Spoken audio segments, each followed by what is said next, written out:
तो ये वीडियो थोड़ी ज़्यादा ब्रूटल होने वाली है, तो अगर तुम थोड़े से सेंसिटिव बंदे हो और तुम्हें अगर रियलिटी सुनना पसंद नहीं है, तुम्हें रियलिटी से एस्केप करना है, तो तुम इस वीडियो को अभी छोड़ सकते हो, क्योंकि आगे जाके ये वीडियो थोड़ी सी मुश्किल हो सकती है तुम्हें देखने में। मैं एक चीज़ देख रहा हूँ, जब से ब्लैक पिल फेमस हुआ है, ब्लैक पिल हमारे दिमाग में बस यही चीज़ डालने में लगा है कि colour doesn't matter, your skin colour doesn't matter, your facial feature matter. और गाइस ये बात कुछ हद तक सही भी है। अगर तुम कुछ ऐसे दिखते हो तो तुम्हारी स्किन का कलर चाहे कुछ भी हो, तुम अट्रैक्टिव नहीं लगोगे। लेकिन अगर तुम ठीक ठाक दिखते हो, एवरेज दिखते हो, पर तुम्हारी अगर लाइट स्किन है, तो तुम्हारी जो डेटिंग की प्रेफरेंसेस है वो बहुत ही ज्यादा बढ़ जाएगी, खासकर एशियन कंट्रीज में। और गाइज ये एक ब्रूटल रियलिटी है। बहुत सारे ब्लैक पिल वाले यूट्यूबर तुम्हें बोलेंगे कि तुम्हारा स्किन कलर मैटर नहीं करता। मैं तुम्हें एक स्टोरी बताता हूँ। जैसे मेरा एक दोस्त है, वो दिखने में काफी अच्छा खासा है, मतलब अगर तुम उसे फेशियल फीचर देखोगे तो वो 8/10 है, पर बस एक कमी है उसमें कि मतलब वो थोड़ा सा सांवला है, और इसमें उसकी गलती भी नहीं है, मतलब उसकी जेनेटिक्स ऐसी है। तो मैंने उसे एक बार ऐसे ही लाइव आने के लिए बोल दिया। मैंने बोला भाई आजा, हम दोनों साथ में लाइव आते हैं। उसने बोला भाई मैं नहीं आऊंगा, बोला वरना लोग बोला मुझे काला कहेंगे, बिहारी कहेंगे, बोला मैं नहीं आ सकता।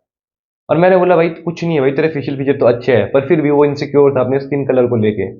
चलो ये तो मैन की बात हो गई, लड़कों को तो चलो फिर भी उतना फर्क नहीं पड़ता, पर भाई जो काली लड़कियां है ना, उनकी जो लाइफ है ना, वो बहुत ज्यादा मुश्किल होती है। तुम चाहे मानो या ना मानो, एक लड़की अगर वो उसकी स्किन डार्क है, चाहे उसके फेशियल फीचर कितने भी अच्छे हो, लड़के उसे डेट करना प्रेफर नहीं करते। और ये एक मतलब ब्रूटल रियलिटी है सोसाइटी की, बहुत ही ब्रूटल रियलिटी है। मैं खुद इस चीज से हेट करता हूँ, पर गैस क्या कर सकते हैं, जो सोसाइटी है ऐसी है। पुराने जमाने के अगर तुम अखबार में देख लो, उसमें शादी के प्रपोजल में साफ साफ लिखा होता था कि एक गोरी लड़की उन्हें चाहिए शादी के लिए। एक दिन मैं कोचिंग कॉल कर रहा था एक बंदे के साथ, और उस बंदे से मैं ऐसी बात कर रहा था। तो धीरे धीरे बात हमारी काफी आगे बढ़ गई, और उसके बाद वो बोलने लग गया कि भाई हमारे यहाँ तो दहेज भी लेते हैं, ऐसा है वैसा है। और मैंने बोला भाई हिमाचल में तो दहेज नहीं लेते, हमारे मतलब पहाड़ी इलाकों में तो दहेज का कल्चर नहीं है। और उसने मुझे ऐसी बात बात करते करते बता दिया कि यहाँ पे तो ऐसा है कि अगर लड़की काली हुई तो उससे दहेज भी ज्यादा लेते हैं। तो सोच सकते हो तुम लोग किस हद तक रेसिज्म इंडिया में इतना ज्यादा डीपली रूटेड है। तुम में से जो भी थोड़े डार्क स्किन वाले होंगे तो उन्हें पता होगा कि उनके साथ कितना रेसिज्म होता है। बचपन से ही मतलब उनके दोस्त उन्हें कालू कालू कहकर बुलाते हैं, और भी पता नहीं कई नाम होते हैं, और टीचर भी कई बार रेसिज्म करते हैं। हमारे स्कूल में तो ऐसा था कि एक बच्चा थोड़ा सा काला सा था, तो हमारी मैम उसे बोलती थी कि तू मुंह मुंह नहीं धोता क्या। सोचो ऐसा बोलती थी मैम। तो ये चीजें गाइस बचपन से ही, जो बच्चे काले हैं उनके दिमाग में एक वो चीज ला लेती है। उनका बचपन से जब वो ये चीज सोचते हैं तो उन्हें कहीं ना कहीं वो फीलिंग आती है, और वो गोरे लोगों जितने सक्सेसफुल नहीं हो सकते। और खासकर जो ये fair and lovely, fair and handsome की एड देखी होगी, उसमें तुमने देखा होगा एक बंदा अंडर कॉन्फिडेंट होता है, बिल्कुल लूजर होता है, और उसे उसकी जिंदगी अच्छी नहीं चल रही होती, उसकी डार्क स्किन होती है। पर जैसे ही वो इनकी क्रीमें लगाना स्टार्ट कर देता है, तो उसके बाद वो एकदम से कॉन्फिडेंट, सक्सेसफुल। बेसिकली गाइस मैं तुम्हें बताता हूँ ऐसा क्यों है। इसका जो डीप रीजन ये है कि जो प्रिविलेज लोग हैं, जो अमीर लोग हैं, उन लोगों की स्किन ज्यादातर लाइट होती है, क्योंकि वो ज्यादा काम नहीं करते, वो ज्यादातर धूप में नहीं रहते। तो इस वजह से जो इंडिया में लाइट स्किन है वो रॉयल्टी के साथ जुड़ गई है, ठीक है, वो एक स्टेटस के साथ, एक क्लास के साथ जुड़ गई है। तभी तुम देखोगे बॉलीवुड की जो ज्यादातर सेलिब्रिटीज है वो भी अपनी स्किन टोन को डार्क से लाइट करवा देते हैं। अब भाई तुम इसमें कोई बकचोदी वाला एग्जांपल मत देना कि भाई मुकेश अंबानी को देख ले, उसकी तो डार्क स्किन है, वो तो सबसे अमीर है। तो गाइस अगर तुम उसके बेटों को देख लोगे, वो सभी गोरे हैं। उसने जो अपनी पार्टनर चुनी है वो तो उसने गोरी चुनी है। मतलब मैं नहीं बोल रहा कि उसने गोरी चुनी है, वो काली भी चुन सकता था, पर बेसिकली तुम एक एक्सेप्शन को लेके मत बैठना, ठीक है। ज्यादातर मैक्सिमम अगर तुम देखोगे इंडिया में जो भी ज्यादातर सक्सेसफुल लोग हैं वो ज्यादातर गोरे हैं, और इसी वजह से हम सभी के ब्रेन में कहीं ना कहीं ये चीज डीपली रूटेड है। मैक्सिमम बॉयज को एक गोरी लड़की चाहिए, और मैक्सिमम गर्ल्स को भी एक गोरा लड़का चाहिए, और यही गाइस सोसाइटी की हार्ड रियलिटी है।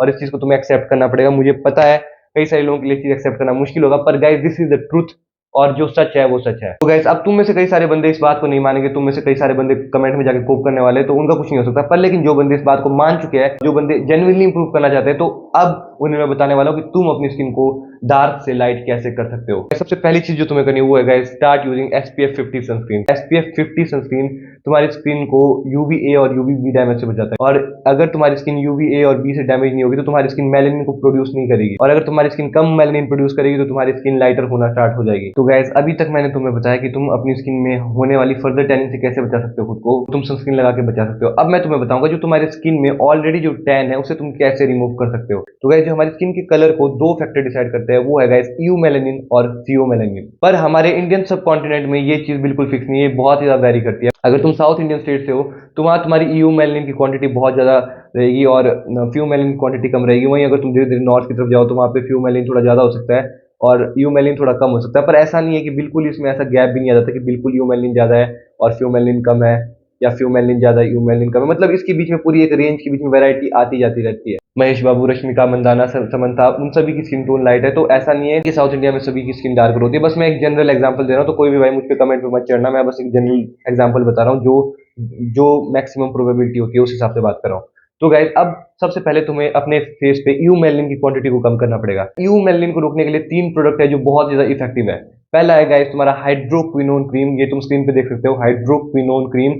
सेकंड है गाइज तुम्हारा कोजिक एसिड, और थर्ड है गाइज तुम्हारा एजिलेक एसिड। ये 3 जो सब्सटेंसेज है ये तुम्हारे बॉडी में यू मेलनिन के प्रोडक्शन को कम कर देते हैं, और इन तीनों में सबसे ज्यादा इफेक्टिव है हाइड्रोक्विनोन क्रीम। ये पूरी तरीके से खत्म कर देगा भाई यू मेलनिन को, वहां तुम्हारी स्किन लाइट हो जाएगी। पर इसके बहुत ज्यादा साइड इफेक्ट्स भी है, इससे तुम्हें स्किन कैंसर होने के चांसेस भी है। तो अगर तुम इसे यूज करना चाहते हो तो इसे तुम डॉक्टर के प्रिस्क्रिप्शन में ही लेना। सेकंड चीज आता है गाइस तुम्हारा कोजिक एसिड। कोजिक एसिड के बारे में मैं अपनी पहले भी बहुत सारी वीडियोस में बता चुका हूँ, और पर्सनली मैं खुद कोजिक एसिड को यूज करता हूँ। कोजिक एसिड के सोप, सीरम, क्रीम तीनों चीज आती है, तो उन तीनों में जो सबसे ज्यादा इफेक्टिव है वो है सीरम। तो मैं करंटली खुद डर्माको का 2% कोजिक एसिड सीरम यूज कर रहा हूँ। हाइड्रोक्विनोन क्रीम और कोजिक एसिड के बाद एजिलिक एसिड भी बहुत ही वंडरफुली वर्क करता है तुम्हारे यू मेलानिन के प्रोडक्शन को कम करने के लिए। तुम इसका भी यूज कर सकते हो। यू मेलानिन को तो तुम कम कर दोगे, अब गाइस बात करेंगे हम फियो मेलानिन को तुम कैसे अपने फेस पे इंक्रीज कर सकते हो। इसके लिए 3 प्रोडक्ट है जो मेनली बहुत ही इफेक्टिवली वर्क करते हैं। पहला है विटामिन सी सीरम, सेकंड है लाइकोराइस एक्सट्रैक्ट, और फाइनली है तुम्हारा नायासिनामाइड सीरम। तो गाइस जो तुम्हारा विटामिन सी सीरम है वो तुम्हारे फेस में ब्राइटर कंप्लेक्शन लाता है, तुम्हारी स्किन में जो डार्क स्पॉट है, हाइपर पिगमेंटेशन, उसे कम करता है, तुम्हारी स्किन को एक नेचुरल सा ग्लो लाता है। प्लस विटामिन सी तुम्हें पता है तुम्हारी स्किन के लिए कितना ज्यादा अच्छा होता है, और तुम्हारी स्किन में मेनली फियोमेलिन की जो क्वांटिटी है वो इंक्रीज होती है, इससे तुम्हारी स्किन ज्यादा लाइटर और ज्यादा अच्छी होकर आती है। सेकंड चीज है गाइस तुम्हारा लाइकोराइस एक्सट्रैक्ट, और जो तुम्हारा लाइकोराइस एक्सट्रैक्ट है वो गाइस वंडरफुली वर्क करता है तुम्हारी स्किन टोन को इंप्रूव करने के लिए। फाइनली आता है गाइस तुम्हारा नायासिनामाइड सीरम। नायासिनामाइड सीरम के बारे में तुम सभी को पता होगा, ये तो मतलब एक बहुत ही वंडरफुल सीरम है। Hyper pigmentation, dark spot, tanning जो भी हो रखी है तुम्हें सब रिमूव कर देगा। तो नायासिनामाइड एक बहुत ही वंडरफुल प्रोडक्ट है, और तुमने आज तक कभी जिंदगी में कुछ भी स्किन केयर प्रोडक्ट अगर कभी नहीं लिया है तो मैं तुम्हें सजेस्ट करूंगा एक बार तुम नायासिनामाइड सीरम को ट्राई जरूर करना। थर्ड चीज गाइस जो तुम्हें अपनी स्किन टोन इंप्रूव करने के लिए करनी है वो है guys drink more water and eat more fruits. तो गाइस जो तुम्हारी फ्रूट्स है उसमें नेचुरल शुगर होता है। नेचुरल शुगर तुम्हारी स्किन के लिए बहुत ही अच्छा होता है, ये तुम्हारी स्किन में ग्लोई इफेक्ट ला लेगा, तुम्हारी स्किन बहुत ही अच्छी हो जाएगी। ग्लास स्किन वाली वीडियो में भी बताया था कि मैं आजकल कौन कौन से फ्रूट ले रहा हूँ, जैसे कि तुम्हारे स्ट्रॉबेरी, तुम्हारी ब्लूबेरीज, तुम्हारे जो ऑरेंजेस है, ये जो फ्रूट्स है तुम्हारी स्किन में एक अलग ही लेवल का शाइन ला लेता है। तो तुम अपनी डाइट में जितना हो सके फ्रूट्स ऐड करने की कोशिश करो। प्लस गाइस तुम्हें डेली पीना है 4 लीटर पानी। जैसे आजकल मैं सिर्फ 1 या 2 लीटर पानी पी रहा हूँ, क्योंकि मैं थोड़ा सा बीमार हूँ तो मुझे ज्यादा पानी पीने का मन नहीं कर रहा। मेरी स्किन थोड़ी सी ड्राई सी रहने लगी है, मेरी स्किन वैसे अब प्लम डप नहीं हो रही है जैसे मेरी स्किन पहले हो रही थी जब मैं ठीक था। तो गाइस जो वाटर है तुम्हारी बॉडी में बहुत ज्यादा इफेक्ट लाता है, तो तुम्हें डेली 4 लीटर पानी पीना है। ये तुम्हारी स्किन से सारे टॉक्सिन्स को रिमूव करेगा। तुम्हें पता होगा ह्यूमन बॉडी 70% वाटर से बनी है। वाटर हमारी पूरी बॉडी से होते हुए सब मतलब टॉक्सिन्स को फ्लश आउट करती है। तो तुम डेली 4 लीटर पानी पीना स्टार्ट करो। अगर तुम डेली 1-2 महीने तक कंटिन्यूअसली 4 लीटर पानी पियोगे तो तुम्हें श्योरली अपनी स्किन में इंप्रूवमेंट दिखेगी। और जो लोग कम सोते हैं उनका कॉर्टिसोल लेवल हाई हो जाता है, और अगर तुम्हारा कॉर्टिसोल लेवल हाई होता है तो मैं कई वीडियो में बता चुका हूँ, इससे तुम्हारी हेल्थ पे बहुत नेगेटिव इफेक्ट पड़ता है। तुम्हारी स्किन थोड़ी सी डार्क लगेगी, तुम्हारी स्किन ऐसी लगेगी कि तुम बीमार आदमी हो। जब तुम कम सो के अगले दिन जाते हो स्कूल या कॉलेज तो तुम्हारा फेस थोड़ा सा चबी सा लगता है, तुम्हारी स्किन भी घटिया हो जाती है, क्वालिटी बहुत खराब हो जाती है। तो डेली स्लीप लेना स्टार्ट कर दो, और अपने सर्केडियन रिदम के हिसाब से सो, मतलब रात को 9 से 11 बजे के बीच में सो जाया करो, और सुबह कोशिश करो कि तुम 5 से 7 बजे के बीच में उठ जाओ, और डेली कंसिस्टेंटली इस चीज को करो। तुम्हारी स्किन की जो क्वालिटी है वो एक अलग ही लेवल पे पहुंच जाएगी। बस गाइस ये था आज की वीडियो के लिए।